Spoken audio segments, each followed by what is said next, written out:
Welcome back to my channel, sports fans.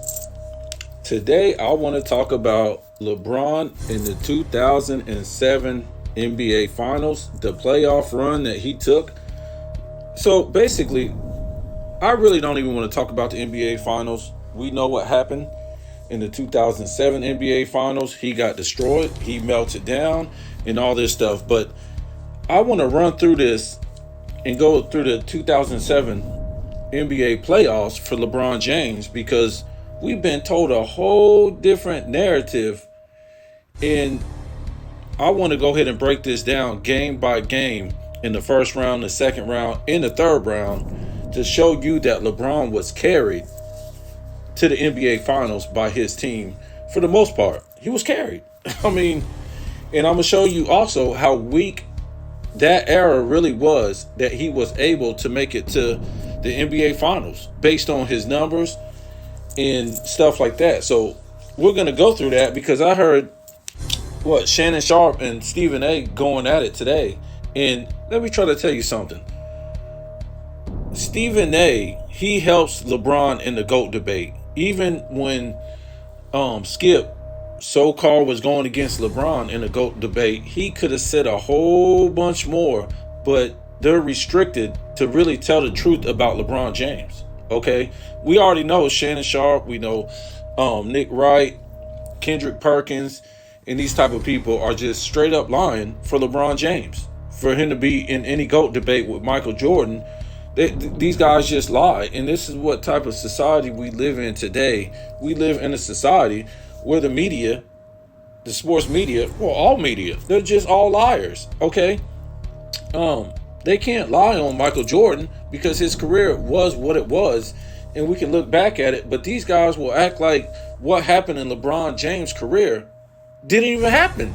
They'll skip by all the numbers and just say he did this, but won't even go look back and see how he did it. Okay, so they were critiquing the 2000. They were saying that LeBron, Shannon Sharpe, took a bunch of nobodies to the finals in 2007, and at 22, Michael Jordan, he was getting swept. Okay, so before we get into these numbers, don't you understand? LeBron didn't even make the playoffs his first two seasons. Okay, because he was a minus 144 for the season. He shot 41% from the field, and he had like over 3 turnovers a game. I mean, this guy was a liability to even be on the floor. His second season with an all-star teammate, missed the playoffs, lost after the all-star break, lost the last 19 of 31 games of the season. Okay, so he didn't make the playoffs. Michael Jordan didn't have an all-star teammate until 1990. You realize that's 5 years after he played. LeBron had won his second season and didn't even make the playoffs. That would be Ilgauskas, and Ilgauskas made the all-star team the year before LeBron came. So let's get into this. Michael Jordan, he was battling 5 Hall of Famers his second year when he was 22 in the playoffs. In 23, and when he was 24, he was battling 3 Hall of Fame players. So for some reason, I don't know what these guys are talking about when we talking about the comparison. And Shannon Sharpe even had the nerve to even say Jordan was getting swept his first 2 seasons. What? Jordan didn't get swept his first season. He didn't win a series, but he didn't get swept. And people are you see how delusional they are, because what was Jordan supposed to be doing in his first and second season? You got to remember, he was hurt his second season and wasn't even supposed to be on the court where he set NBA records against the Celtics. What was he really supposed to do? I don't understand. What he was supposed to beat them. Even if you get a game out of them, that's not winning. I mean, just because you got a game out of 5 Hall of Fame players, you still didn't beat them. Okay, LeBron couldn't even make the playoffs his first 2 seasons with an all-star teammate. So, Shannon Sharpe had the nerve to say that Jordan was getting swept his first 2 seasons, and now they're lying. I mean, they lie all the time, but now they're really trying to change history of what really happened. You got to remember, this was LeBron's 5th season in the 2007 NBA Finals, and we're going to show you how weak this era really was, because 2006 he melted down. He took a 3-2 lead going back home against the Pistons in his first playoff appearance in 2006 and lost the next 2 games. Okay, let me give it to you again. He took a 3-2 lead in 2006 playoffs, took a 3-2 lead going back home and lost the next 2 because he melted down. Go look at the stats. Now, do I call a loss a meltdown? No. If you lost the series, I don't call that a meltdown. Okay? I look at the stats. I look at your percentages. That's what I look at. I look at your percentages. That would be considered a meltdown if you had low percentages. Now, if you went out and you had pretty good percentages, or you went out with a fight, that's not a meltdown. Okay, this is how the LeBron fans have changed history. They say now if you lost, you melted down. It just doesn't make any sense what these people want to say. So let's get into this.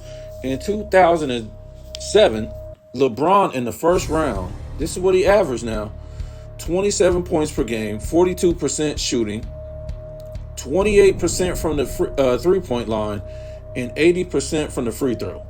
Okay, so let's go into game 1. 23 points, 50% field goal percentage, 0% three-point percentage, which means he missed all his threes. That's what that means. Okay. 81% from the line. Now, this isn't bad, but when a lot of people are going to say, well, Jordan, he was missing threes when he first came into the league, you can go look for some of his series. He attempts less than 1. LeBron, by 2007, was attempting 4 to 7 in a playoff series. And if you want to go look back at my videos where we go Jordan versus LeBron season by season, we go through each of these guys' regular season, playoffs, and finals, and you can see Jordan, he averaged less than 2 attempts in a playoff series. Okay, sometimes he didn't even average attempt. And LeBron, he would go like 4 to 7 in a series. So, and in a game, he would just go like crazy. He would go like 8 attempts sometimes and be bricking them up too. Game 2, they're going against the Wizards, who was 41-41. The Wizards, they was 500, and the Cavs was 50-32. Okay, a bunch of nobodies he took to the finals. That was 50-32 in second, if I'm not wrong, in the Eastern Conference. Okay, game 2, 27 points, 38% from the field, 0% three-point percentage, and 84% from the line. So, yes, he had 27 points, but most of it was on free throws. 36% from the field, 60% from 0% from 3. That's the next one, and 84% from the line, which I'm kind of shocked. Like if he was shooting like he usually shoots in the 70s from the line, he probably would have had about 15 points a game, because it ain't normal for him to be shooting in the 80s from the line. So game 3, 20 points, 50% from the field, 60% three-point percentage, and 71% from the line. Now that's more like LeBron right there. Okay. Game 4. 31 points, 36% from the field, 20% from 3, 82% from the line. Okay, so he shot pretty good from the line. From the 3, no, he only shot for the series, 26% and 42% from the field. Is that good? No, it's horrible. So you can see in this series already, he did not carry nobody. Okay, and this guy isn't a shooter. He's shooting this from 70% of his shots in the paint. Next series, 41-41 Nets, 50%. 50%. They won 50% of their games. For the series, he was 24 points per game, 42% from the field, 30% from three-point, and 75% from the line. So, game 1, 21 points, 38% from the field, 25% from three, 66% from the line. Game 2, 36 points, 50% from the field, 42% from three, 69% from the line. Game 3, 18 points, 31% field goal percentage, 20% from three, 100% from the line. Game 4, 18 points, 31% from the field, 20% from three-point land, and 66% from the line. Game 5, 20 points, 35% from the field, 0% from three-point land, and 90% free throw percentage. Game 6, 29 points, 40% field goal percentage, 20% three-point percentage, and 66 from the line. Okay, so they beat the Nets, who was a 500 team. I think on that team, nobody cracked over 20 points per game. LeBron barely cracked 20 points. So they're going against the Pistons, who won 3 more games than them in the regular season. And for the series, 25 points per game, 45% field goal percentage, 35% from three, 74% from the line. Horrible. Game 1, 10 points, 33% from the field. No free throw and no three-point percentage because he didn't attempt either. Game 2, 19 points, 36% from the field, 0% from three, 70% from the line. Game 2, 32 points, 57% field goal percentage, 66% from three-point land, and 66% from the free throw line. Game 4, 25 points, 42% field goal percentage, 20% three-point percentage, 88 free throw percentage. Game 5, 48 points, 54 from the field, 66 three-point percentage, 71 from the free throw line. Game 6, 20 points, 27 field goal percentage, 0 three-point percentage, and 73% from the line in the entire playoffs.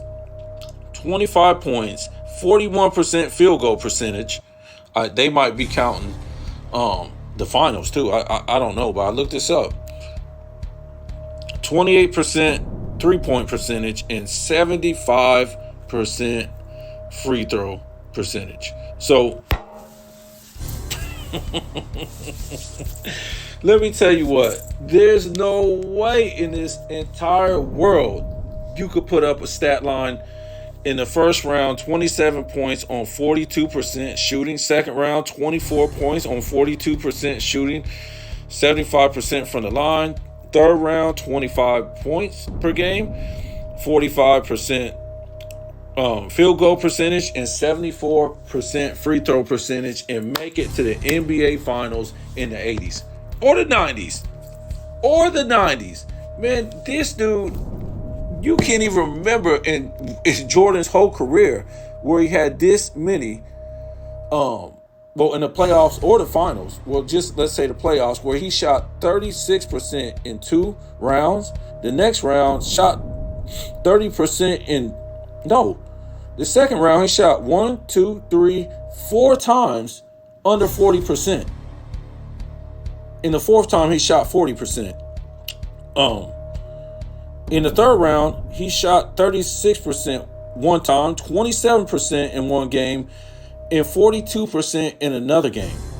Okay? The only reason why this guy was scoring 22 points in those games is because he was at the free throw line so many times. So you're trying to tell me that this guy carried a bunch of nobodies to the NBA Finals? On that? Let me tell you, this stat line that he's got per game ain't gonna get you. It ain't gonna get you out the first round. I don't care if it was 85, 86, 87, 88, 89, 90, 91, 92, 93, 94, 95, 96, 97, 98, 99, 2000, 2001, 2000. None of these stats from the first round, second round, or third round as a superstar is going to get you out of the first round in Michael Jordan's era, going into the early 2000s and Shaq and Kobe's era. This shows you how weak the LeBron era was in the early 2000s. This just shows you how weak it is. It shows you how weak it really is that this dude could put up a performance game to game. This guy is so erratic, you don't know what he's going to do game to game. He's everywhere because he's really not a shooter. And he tried to come out and act like he was a shooter, and that's why he was missing so many threes. That's why his field goal percentage is so bad. It was either dunk, layup, or bust. He couldn't shoot no threes back then. Everybody knew that. And he really couldn't shoot the mid-range. So in these games where he was like erratic and shooting so low, they was making him shoot from outside the paint. You couldn't do that to Jordan. Even back then, he could still hit a mid-range back when he first came into the league. Now, not like he was in the 90s, but in this guy from the free throw line, trust me, they will foul him every time and put him on the line. So you guys tell me what you think. This is a joke right here. He carried a bunch of nobodies to the finals. It looked like they carried him to the finals in a weak era.